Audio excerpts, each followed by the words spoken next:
This is the straight society, the orderly, well-managed, well-disciplined world of the establishment. It is made possible by the Protestant ethic. Work is noble, worldly achievement the sign of God's favor.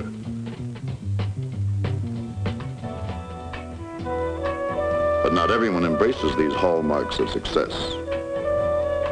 In each city across the land there exists another culture whose very philosophy and way of life rejects the fierce competition and its material rewards, and in so doing refutes the order and discipline of the establishment. The hippies, perhaps more than any other social phenomenon, brought the drug issue to the surface, for most of them are children of middle class and upper class families.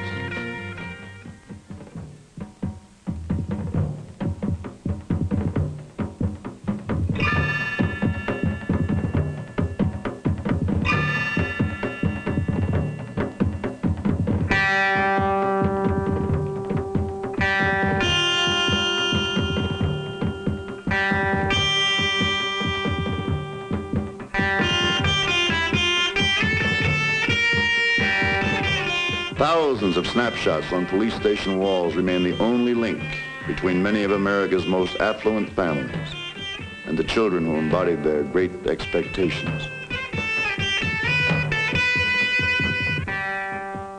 Nearly everyone in the hippie community smokes marijuana, whether they call it pot, grass, hemp, gauge, joint, or Mary Jane. The marijuana is the basic background for the shared drug experience. The experience is shared to such an extent that roach pipes are always in demand.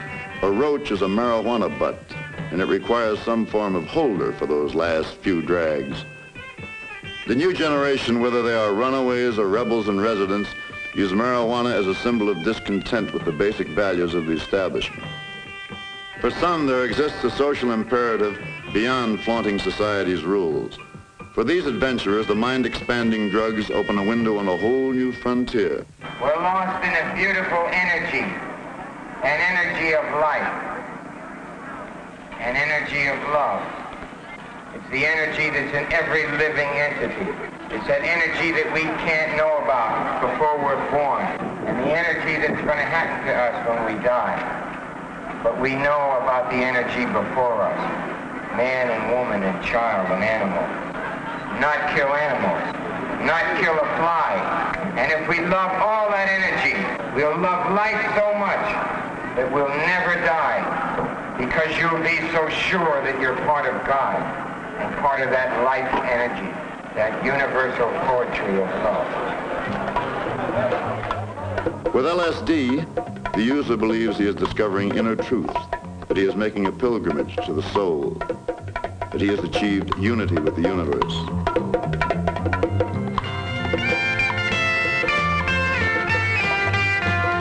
Under the psychedelic influence of hallucinatory drugs, the user often feels that he is experiencing the supreme private joy of spontaneous creation, both in music and in the visual arts. Both are brought together by the discotheque in a unique blend of Art Nouveau and acid rock.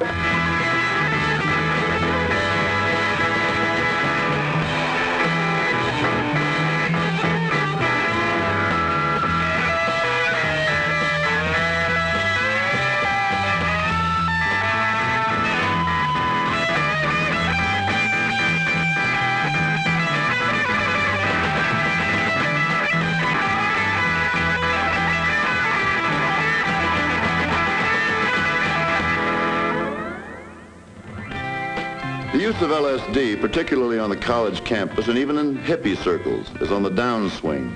Recent publicity linking the drug with severe psychotic reactions, chromosome breaks, and serious birth defects has had a sobering effect.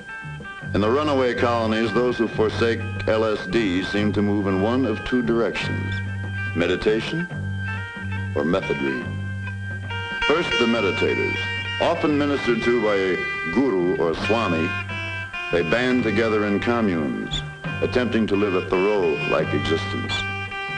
They are relatively harmless, true flower children, soldiers of peace in a gentle revolution.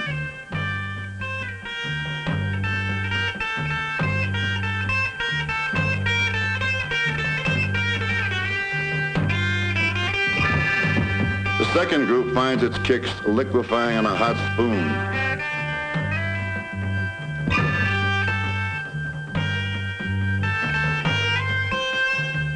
Methadone, perhaps the fastest jolt found so far in the amphetamines, can be counted on to provide a 6-hour surge of euphoria.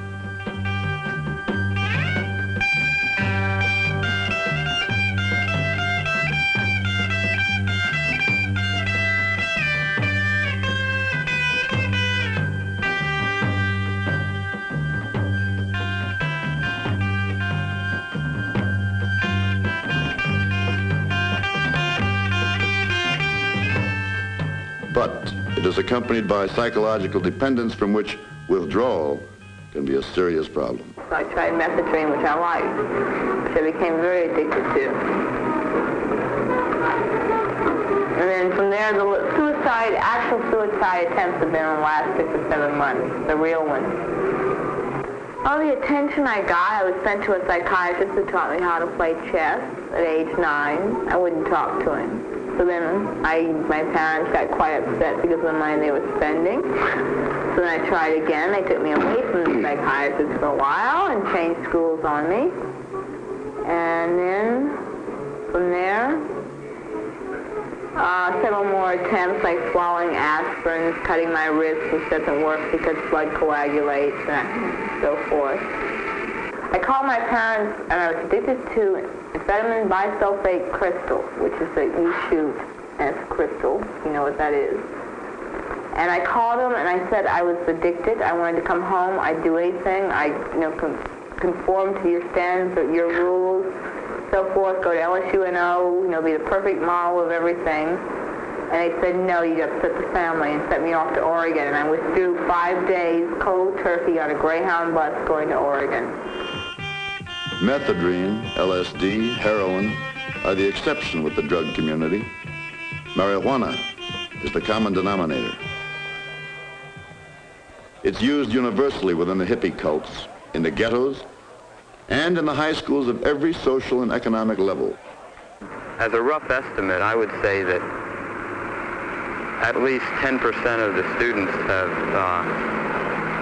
have used and are using marijuana. Now, the frequency may vary, and it's pretty difficult to estimate, but also probably a very significant thing is that acceptance is gaining steadily, and the usage is really increasing very, very rapidly. But with marijuana comes eventual confrontation with the law. Even though many authorities consider it less harmful than alcohol, its mere possession, in the eyes of the federal statutes, brings a minimum of 2 years and selling a maximum of 40. Listen, if we got a few seconds, I want to say something about what happened to Barry McGuire. Barry McGuire wasn't holding any grass, and he wasn't doing anything. He got busted anyway. And he's on his way down to Malibu jail now, and his wife is trying to get him out, and they're not holding any bread. They've been known to plant things on you, like if you're in a place like, say, the Seven Seas, they'll plant something in your pocket if they want you. And they don't even have to find something. They could find an empty matchbox, and by the time it gets to the lab, it's full of grass. Norm and his friends. This time New Orleans is the pad. But the complaint against the establishment remains the same.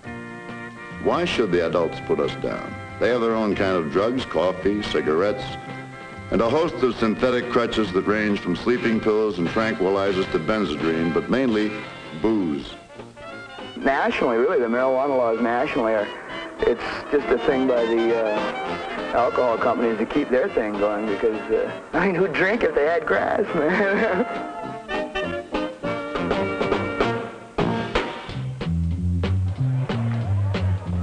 I feel that marijuana is a beautiful drug because it's much safer than alcohol, LSD, heroin, smack, speed are no good because they will wreck a person's physical composition. That we do not allow. We started this club as a thing because a lot of our members are tired of a lot of society's rules. We like to be ourselves. We like to go out, get high, ride bikes, and do what we want to do. Because we wear these cutaways, it's a symbol of unconformity. San Francisco, New Orleans, and New York. Each city has its own legion of disenchanted youth, each casting its dissenting vote against the establishment. The ballots may be written on marijuana, methadone, or motorcycles. But in each case, they are putting us down, and the vote is an international one.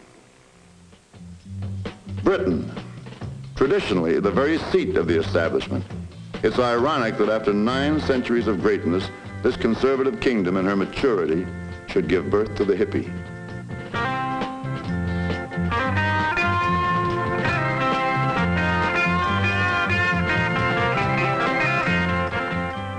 It's very hard to live like a beatnik.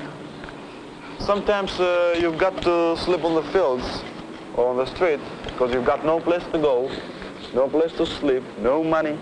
I first started taking drugs in Great Britain. Drugs became popular among the youth, the world's youth. Just because first started the different pop groups like the Beatles, the Stones, the Yardbirds, the Kings. A phenomenon throughout Europe, the Middle East, and many parts of Asia is the constant migration of young people, an international beatnik set permanently drifting. In Rome, the gathering spot is the Spanish Steps. For the enterprising migrant with surplus drugs in his rucksack, there are ample business opportunities. I know how to earn money out of it. If I bring a hash from Istanbul, or from Beirut, or from Morocco, or from Northern Africa, which is very cheap to get it there. You can get a whole kilo, sometimes with 5, 6, or not more than $10, and you can sell it. Here in Italy, it's very expensive. Like the Spanish Steps, Jenners in Istanbul is another beatnik capistrano. It is a clearinghouse for international drug news, a congregating point for the who's who among teenage wayfarers, and even serves as an effective post office. Nearly all of the world's ancient and exotic cities have certain hotels and restaurants not listed in the travel guides, but nevertheless engaged in a thriving business. It's a very interesting little scene here in Istanbul, and it's becoming very, very sort of well known. Not sweepingly well known, but known in a great number of places all over the world, in Europe and in America. There's a hotel where a lot of people live around here, this hotel that I mentioned before. And the name of the hotel is on the lips of people that are getting off boats in Europe from America. People have come to this town, to Istanbul, and asked where such and such a hotel is. They've heard it from people in America, and it's interesting to me that such a small little place in a little back street has become so well known. These gathering places are virtually the United Nations in miniature. Young travelers come from Australia, London, Stockholm, and recently in ever-increasing numbers from Pennsylvania, Indiana, Oregon. They pass in an endless progression through the cities of the Holy Land. They huddle for comfort in caves on the island of Crete. Why do they wander? For some, undoubtedly, it is the adventure of youth, a healthy restlessness, a chance to participate in this once-in-a-lifetime odyssey and sample the fires of spring.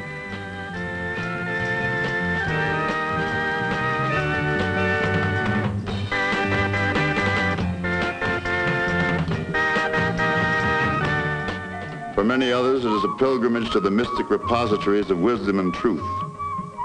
These intellectual and spiritual objectives, or what often passes for them, become readily apparent when you're in the Himalayas at 4,500 feet, particularly when the company is good and the roach pipes are lit.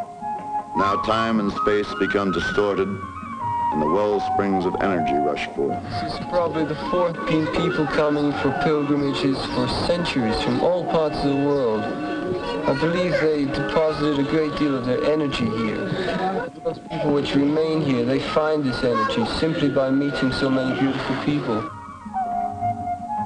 If their aimless searching is a thinly guised excuse to evade responsibility, then in effect they have not escaped at all. For even at the threshold of Shangri-La, they become the focal point of world concern. And ironically, concern from that part of the world they have the least use for, the Straight Society. Many of them claim they have found some kind of new feelings, new insights, a new religious experience. But I would like to point out that these, and I have known between 1,200 and 1,500 addicts in the last 10 years of my life, that I have not found one of them who can claim that they have taken a new position on values, have been able to, if you will, move out into the world and find a more comfortable existence, have changed things, have made life more meaningful for somebody else. I find more and more a selfish existence, more and more self-centered, and less concerned about the problems of the world and more concerned about the escape from the problems of the world. But even the Straight Society often makes hasty judgments, which instead of strengthening communication between parents and their young, actually drives a wedge in deeper. It's important that we not equate something like long hair, which many of us don't like, because we can't tell the boys from the girls, but to equate long hair with the danger of taking a drug like LSD is really a tragedy. And the youngster, when we equate the two, is liable to turn out and stop listening to us and then go on and really take these other drugs.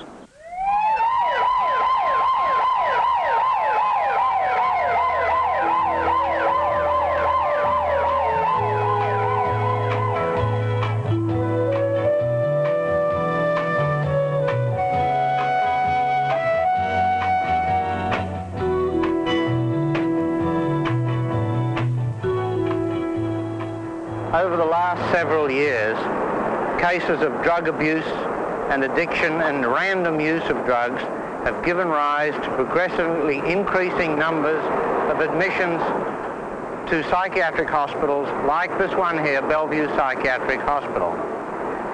There have been large numbers of mixed types of drugs taken by populations, including, for the first time in the last few years, young people, middle-class young people that have given rise to admissions to a psychiatric hospital with acute psychiatric manifestations. Hey, see, there's speed freaks and there's meth heads. That's the difference. Most of the people I know are not speed freaks. They're meth heads. Now, you can make an A-head by giving a guy too much. And I almost come close to being an A-head. Hey, when I was young, years ago, we had a set down here, 10 of us. I think I'm about the only one that's got any sanity left. The harsh reality of the narcotics war does not offer the easy camaraderie of Istanbul or the spiritual rewards of Kathmandu. But Bellevue, as well as hundreds of other psychiatric hospitals, offers a road back to responsibility. But some cannot be reached, at least not with the methods and the answers in current use. Drug takers abound in ever-increasing numbers, and not always in the conspicuous hippie community. I know that a lot of people think that junkies, addicts, wander around the world dressed as hippies with beads and flowers in their hair. But it isn't true of all of them. Peter was very much a boy who liked to wear nice clothes, was always clean. Perhaps the most painful experience for a parent is having a son or daughter who outwardly conforms, but who still conducts the pilgrimage, who still seeks the high, and through his very secrecy avoids detection, and at the same time, possible help. He was always dependable about being home on time at night, 11, 11:30, which wasn't late.